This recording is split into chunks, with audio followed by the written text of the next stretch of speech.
Ayahku adalah dewa perang. Bab 381. Melihat hutan yang lebat, meskipun dia tahu hutan itu tidak terlalu besar, Miao Miao tidak berani masuk setelah mendengar suara yang begitu menakutkan. Tidak. Miao Miao, tolong cepat datang. Aku benar-benar tidak tahan lagi.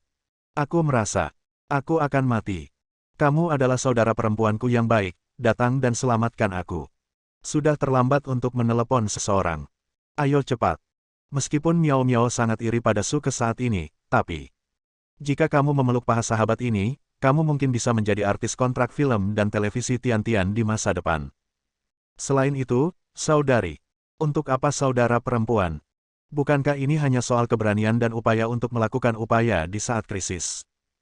Meski Miao Miao sedikit sombong, ia tetap bisa dianggap sebagai seseorang yang menghargai cinta dan keadilan. Dia mengertakkan gigi. Keluarkan ponsel Anda, nyalakan fungsi senter, dan lihat ke sana. Masuk sambil mengambil foto. Suke, jangan takut. Aku masuk sekarang dan aku akan menyelamatkanmu. Kamu akan baik-baik saja. Di mana kamu? Katakan padaku. Setelah berjalan 4 atau 5 meter, dia tiba-tiba berkata wow. Teriakan putus asa. Dia melihatnya. Suke tergantung di pohon besar. Dengan kata lain, tidak digantung, melainkan seluruh punggung orang tersebut menyatu dengan batang pohon besar. Suke hanya menempel di pohon, dengan wajah pucat, seperti hantu perempuan, dan dengan sedih mengulurkan tangan kecilnya yang lembut ke arah Miao Miao, tolong aku. Miao Miao, tolong aku. Aku sangat takut. Miao Miao mundur karena tidak percaya. Dia bergumam, Suke, ada apa denganmu? Bagaimana bisa? Seperti ini. Tidak mungkin. Kamu sangat aneh. Miao Miao, tolong, datang dan selamatkan aku secepatnya, aku tidak tahan lagi.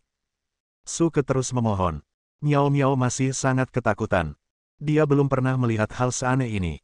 Dia tidak berani pergi ke sana. Dia mundur perlahan dan bergumam, Suke, tunggu, aku akan menemukan seseorang untuk menyelamatkanmu, aku khawatir. Aku tidak bisa menyelamatkanmu sendirian, tunggu saja. Dia hendak berbalik ketika dia tiba-tiba mendengar suara menakutkan datang dari belakang. Kamu harus simpan sendiri. Bukankah kamu kakak yang baik? Kakak yang baik.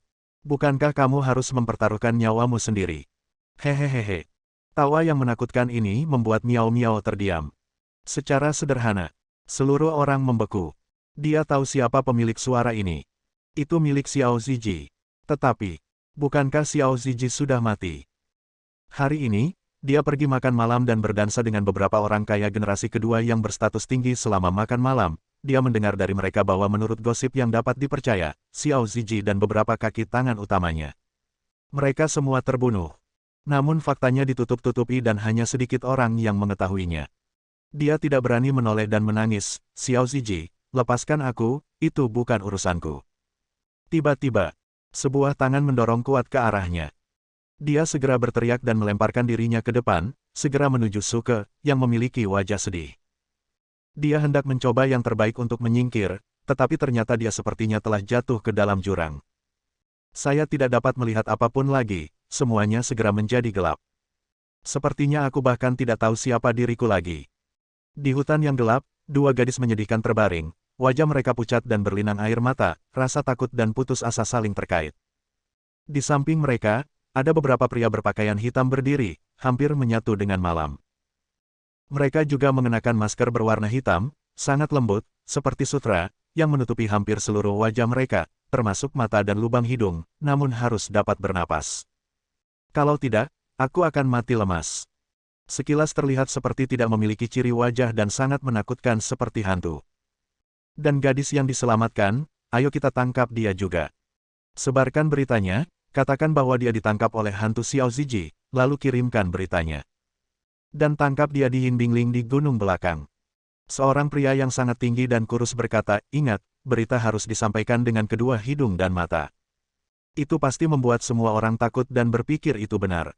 Dengan cara ini, itulah mengapa Guan Qianjun akan mengambil umpannya. Ya, kami sedang melakukan sesuatu, mohon jangan khawatir, Tuan No. 7. Tiga pria berbaju hitam lainnya membungkuk serempak, nada suara mereka serius dan penuh hormat. Tuan No. 7 berkata dengan tenang, saya tidak khawatir. Segala sesuatu di dunia ini penuh dengan variabel, jadi saya tidak dapat diyakinkan. Terlebih lagi, orang itu membunuh No. 5.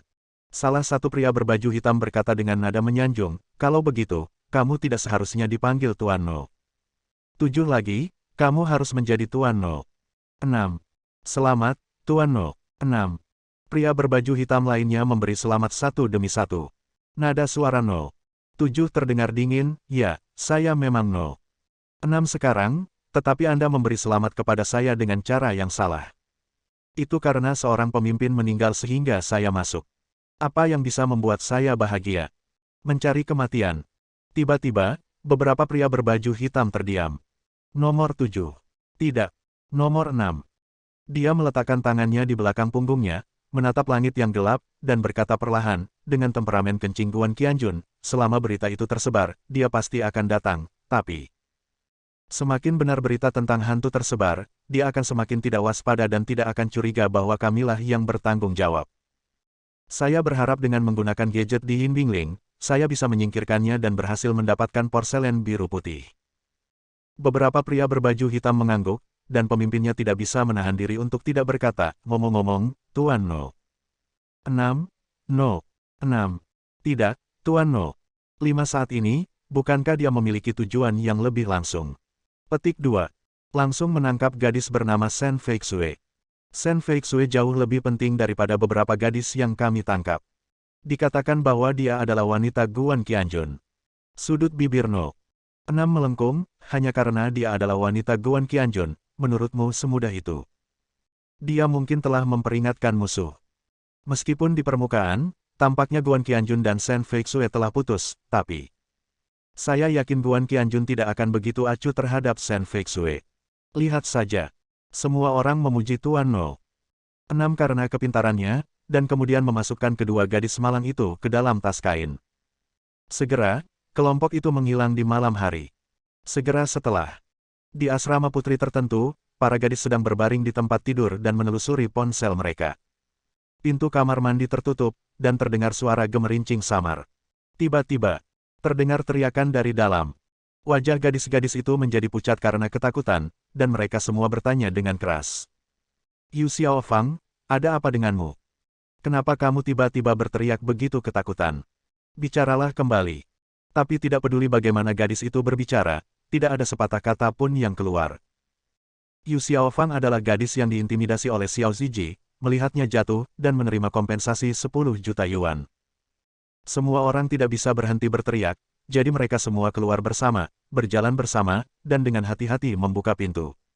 Lihatlah ke dalam. Mereka langsung berteriak histeris. Bab 382.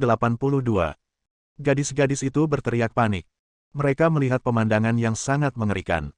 Di dalam, tidak ada seorang pun yang terlihat. Hanya noselnya yang masih tergantung di dinding, menyemburkan kabut putih. Baru saja larut malam. Sepotong berita mengerikan menyebar. Dikatakan bahwa Xiao Ziji dan beberapa kaki tangannya meninggal, tetapi mereka juga berubah menjadi hantu. Terlebih lagi, itu adalah hantu yang berspesialisasi dalam menangkap perempuan. Inspeksi visual. Setidaknya 3 gadis, Fang Ke, Miao Miao dan Yu Xiaofang, dibawa pergi. Pada hari kedua, ia bahkan memiliki hidung dan mata. Beberapa orang melihat sekelompok hantu, seperti kabut setan, menyelimuti ketiga gadis itu dan terbang ke belakang gunung. Ujung lainnya. Shen Feixue begitu fokus pada pekerjaan akhir-akhir ini sehingga dia bahkan tidak ingin pulang. Begitu dia kembali ke rumah, orang tuanya mendesaknya untuk pergi ke berbagai kencan buta dan ingin menikahkannya dengan cara yang belum pernah terjadi sebelumnya. Tentu saja yang kencan buta semuanya adalah orang kaya, tapi itu bukan masalah besar. Selama Anda punya uang, tidak peduli usia atau kecantikan Anda. Bahkan, Shen Chang dan Su Yufeng juga menemukan seorang miliarder berusia 70-an untuk pergi kencan buta dengan Shen Feixue. Membawa mereka semua pulang. Orang tua itu memamerkan giginya, memperlihatkan gigi emasnya. Gigi ini bernilai banyak uang. Shen Feixue merasa sangat kedinginan. Dia berdebat dengan orang tuanya. Su Yufeng berkata, anakku, kamu masih muda, kamu tidak mengerti. Cinta itu tidak memandang usia, begitu saja. Shen Feixue hampir menangis, maaf. Sepertinya kamu telah melakukan kesalahan. Aku tidak akan jatuh cinta dengan lelaki tua berusia 70-an, Bu. Sungguh, kamu tidak bisa jatuh cinta padanya. Su Yufeng sangat kesal, nak, kenapa kamu begitu bodoh? Selama dia kaya, tidak peduli berapa umurnya, kamu tidak perlu terlalu menyukainya, tunggu saja sampai dia mati. Dia punya aset senilai ratusan juta. Dia tidak punya anak. Kalau dia mati, semuanya akan jadi milikmu. Shen Chang juga terus berkata, putri, ibumu benar, jumlahnya ratusan juta. Ini akan menyelamatkanmu dari kerja keras seumur hidup.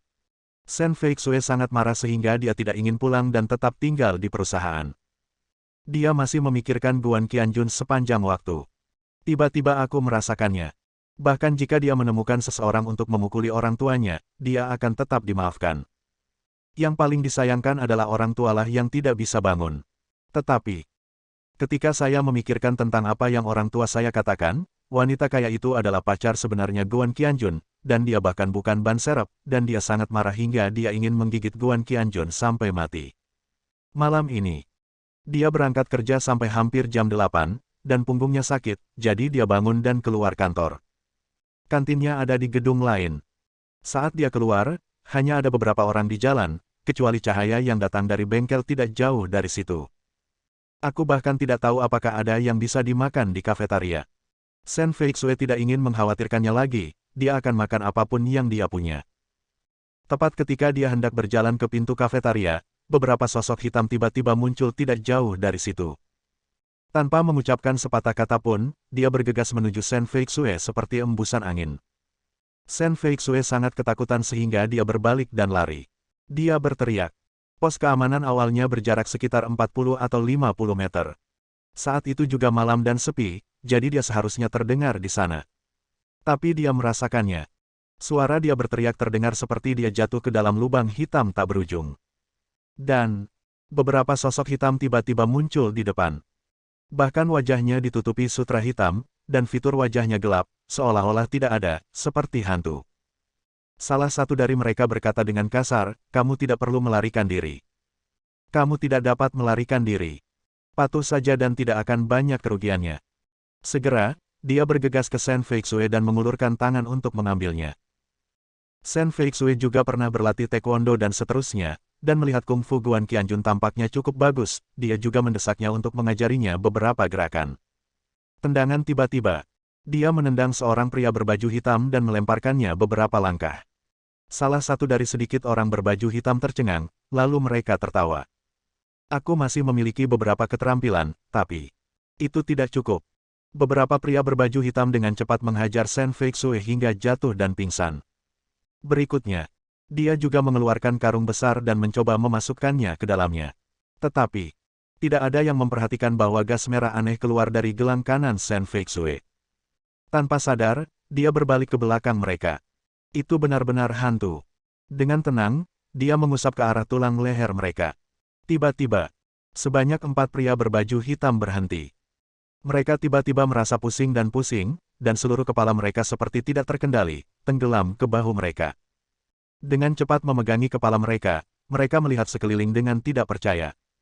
Apa yang telah terjadi? Aku juga tidak tahu. Tadi aku merasa ada sesuatu yang masuk ke belakang leherku, dan kepalaku lemas. Aneh sekali, aku merasa kepalaku seperti mau patah. Jangan terlalu khawatir, cepat tangkap gadis itu dan bawa dia kembali. Tapi perasaan mereka sungguh aneh. Dia mengulurkan tangan untuk meraih Shen Feixue dan memasukkannya ke dalam karung, tapi dia tidak bisa menahan kepalanya. Setelah memegangi kepalanya, dia tidak bisa menangkap Shen Feixue. Memegang kepalanya dengan satu tangan, meraih Shen Feixue dengan tangan lainnya, dan bekerja sama untuk memasukkan Shen Feixue. Tapi itu juga tidak mungkin. Tanpa tangan apapun, saya tidak bisa memegang kepala saya. Mereka mencoba banyak metode, namun tidak ada yang berhasil, dan saya juga merasa kepala saya semakin berat dan tulang belakang leher saya berubah bentuk. Tampaknya ada sepasang mata menakutkan yang menatap sekeliling mereka. Dan jauh sekali, sebuah suara datang, lihat. Ada beberapa orang berdiri di sana, dan satu orang sedang berbaring. Saya pergi. Orang itu sepertinya adalah Direktur Shen. Cepat dan lihat. Itu adalah beberapa penjaga keamanan dan menarik beberapa pekerja. Lebih dari selusin orang melangkah mendekat. Orang-orang biasa ini tentu saja tidak dipandang rendah oleh orang-orang berkulit hitam, namun tetap saja ada masalah. Masalahnya adalah, mereka memegang kepala dengan kedua tangan, jika tidak dipegang maka mereka akan langsung terjatuh. Tidak ada yang bisa dia lakukan untuk memasukkan Shen Feixue ke dalam karung, apalagi memukuli seseorang. Tidak ada yang bisa Anda lakukan. Mereka tidak punya pilihan selain menyelinap pergi, bahkan tidak mengambil karungnya. Aku pergi. Karung ini cukup kuat. Besar sekali. Apa digunakan untuk menampung orang? Mereka membuat Direktur Shen pingsan dan akan memasukkannya ke dalam karung. Ya Tuhan! Apakah ini distorsi sifat manusia atau hilangnya moralitas? Anda benar-benar menculik Direktur Shen di perusahaan kami. Omong-omong, adakah yang melihat mereka melarikan diri dengan kepala di tangan? Lucu sekali, haha. Tidak ada yang memperhatikan bahwa seberkas udara merah kembali masuk ke gelang Shen Feixue.